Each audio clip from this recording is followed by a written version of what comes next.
Welcome back to Sous Vide Everything, guys. Today I'm gonna show you guys how I take turkey and make it the right way sous vide. No experiment, no nothing, just the best turkey there is. Check it out. I have cooked some amazing turkeys before, but the ones that come out amazing was the ones that I cooked traditionally. And that was because I wasn't doing any crazy experiments with them. For some odd reason, I always wanted to experiment something with sous vide. And my friends, that never worked. But this year, I want to do my best. No experiments, no crazy stuff. I am going to cook the best sous vide turkey I can. So let's do it.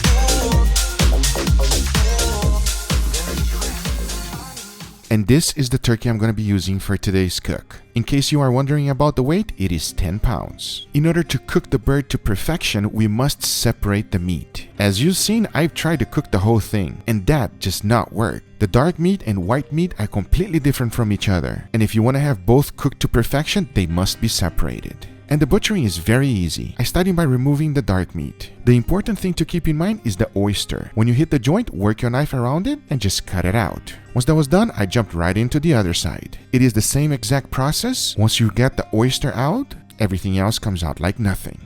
For the breast, I am going to be doing something that's called an airline breast. And the first thing I need to do is remove the wing. I cut it around the bone first, and using my hand and my knife, I worked around until I was able to pop it out. Before cutting the breast, I went to the other side and cut it out as well. As you can see, I was left with a perfectly Frenched bone.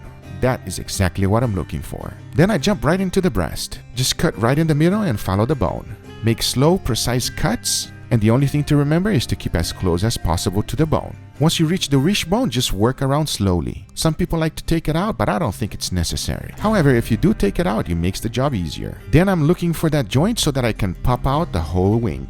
And if you work your knife around slowly, you're able to see it and take it out very easily. Work it out carefully with your knife and just pop it all out. And that is an airline turkey breast. Now that was done, I just gotta do the same exact thing for the other side. It makes it a little bit harder because it's now unstable. But just remember, this is not a race. Go at your own speed and I'm sure you'll be able to take it out. It is not as hard as it looks.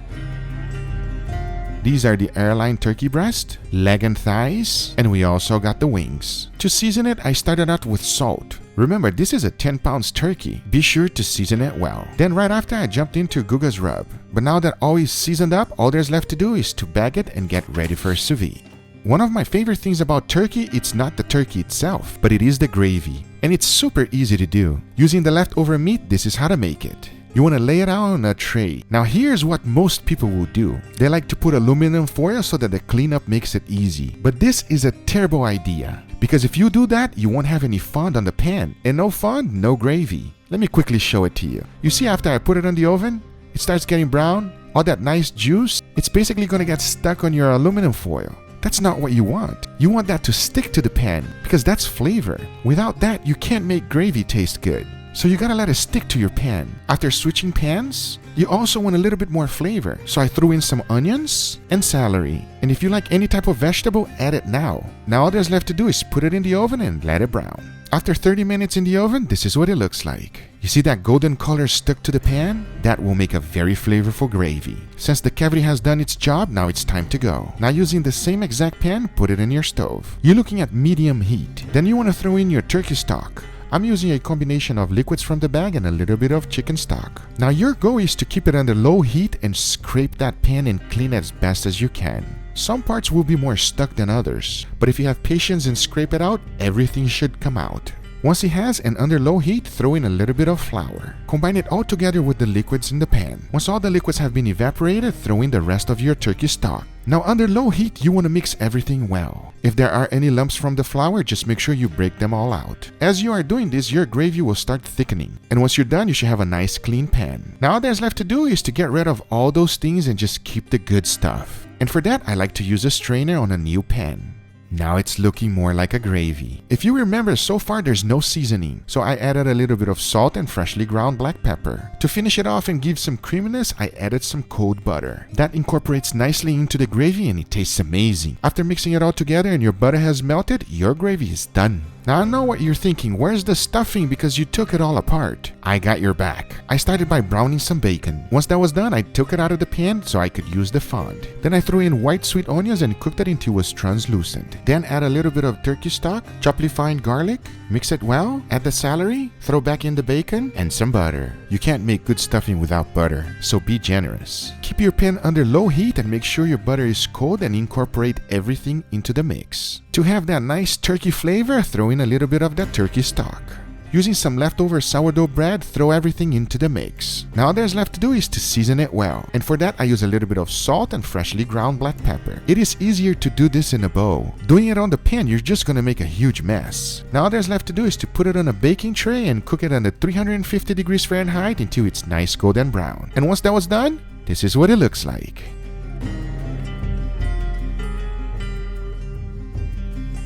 But now getting back to our turkey, I'm going to be cooking both of them for 24 hours. The white meat at 131 degrees Fahrenheit and the dark meat at 150.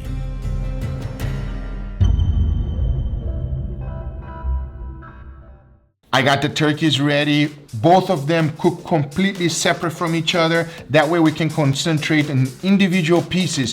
Dark meat by itself and then the white meat. But with that being said, you already know the times and temperature. The only thing left to find out if it's gonna be really good is to try it and taste it. But they are ready. Let's take it out. Let's do it.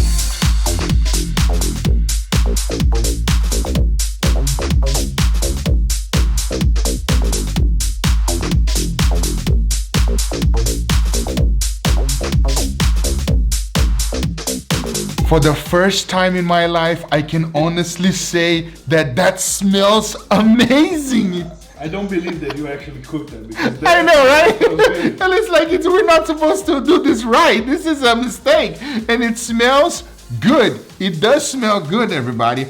I'm going to treat it the same like I've always treated. Now, you guys saw it already. I already made the gravy and I used it for this because we filmed this one a little backwards. But don't throw your juices away from the bag. It makes an amazing, turkey stock, and it's perfect for you to use for the gravy. We got the gravy ready. We got the stuffing ready. But now I got to finish this one up. And I'm super pumped because I'm going to be able to use my new smoker. You guys probably seen many times me using my old Camp Chef smoker, but now I just got the new one, which is the Winwood. It has an app as well. So just like I play around with the temperature with my sous vide circulator like Drew, I can do the same thing with my smoker. I'm so excited about that one. Anyway, I'm ready to put a nice finish on this turkey. The plan is I'm gonna set up my smoker to the highest setting, all right? And I'm gonna leave it in there until I get that nice, smoky flavor. But most important, the only thing I'm really looking for is the color. Once the color is perfect, I know it's ready to go. And I can honestly tell you that I'm proud of this one, everybody. I know it doesn't look that good right now, but watch this.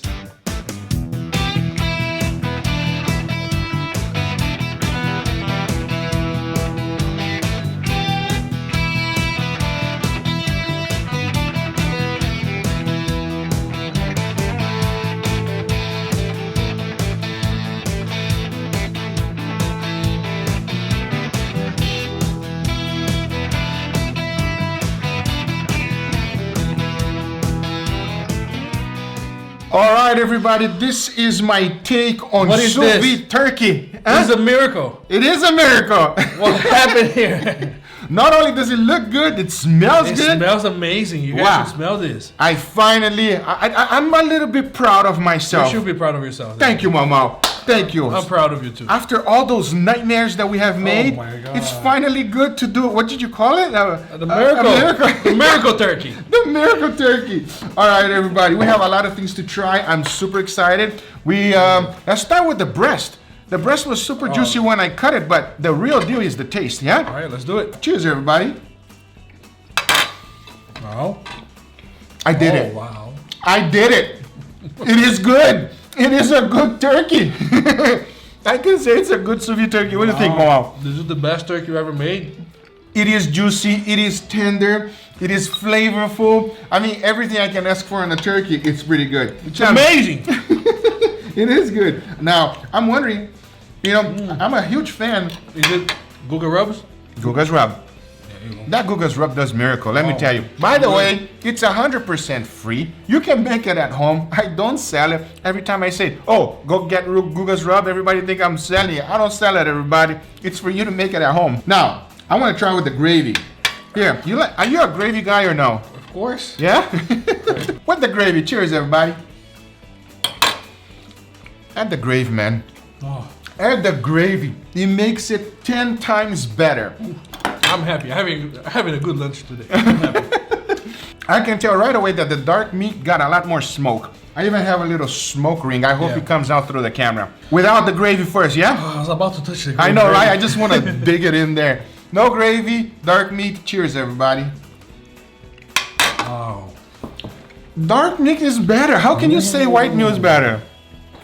Wow, and the smokiness of it. Yeah. Yeah. The dark meat wins today, guys. I know, right? Today, the dark meat wins. Dark meat with the gravy, everybody. Cheers. Come on, come on. Come on, come on. That's amazing, man. Come on, you got the hang of turkey. Do what I did. Just grab the dark meat and dip it in there. You're gonna thank me. That is just ridiculously good. Look at that face. Honestly, we're not a huge fan of poultry, but when you do it correctly, and you don't mess around with it, and you don't do crazy experiments like I did, it does its justice. Cook sous vide 24 hours from frozen. Okay, time for the stuffing. You ready, Mom? I'm going for it already. That's how you make stuffing. What's in this one? There's a lot of things in there. Butter, actual, you know, the stock from the turkey. I can tell the flavor of the butter, the bacon. There is some bacon in there. bread, butter, and bacon. My favorite bees. There's a lot of things that went in there, but it's basically very moist because I put all that goodness, that butter together, all those flavors combined together, and making it separately allows me to concentrate only on the stuffing. It gives you control over what you're gonna have. Exactly. You know, there's no guessing. I can taste it as I go, as I season everything together. Making everything completely separate from each other is definitely the right way to do sous vide turkey. I'm telling you right now, because you can concentrate individually in each one. This is so good, I don't want to talk. You know, listen to this guy. I call Mama. Mama, you hungry? Come on over. I got some turkey. And he was like, nah, not really. What happened now? Thank you. Anyway, guys, this is my take on sous vide turkey. I hope you guys enjoyed this video. If you do enjoy this video, make sure you give it a thumbs up. If you're not a subscriber, be sure to subscribe for future videos. Remember, if you are interested in anything I use, everything is always in the description down below. Thank you so much for watching, and we'll see you guys on the next one. Take care, everybody. Bye-bye. If you guys are only gonna do one of our recipes this year, do this one. Really, Mom? Yes, this is gonna be on my top favorite list this year. No way. Yes. No way. It's that good.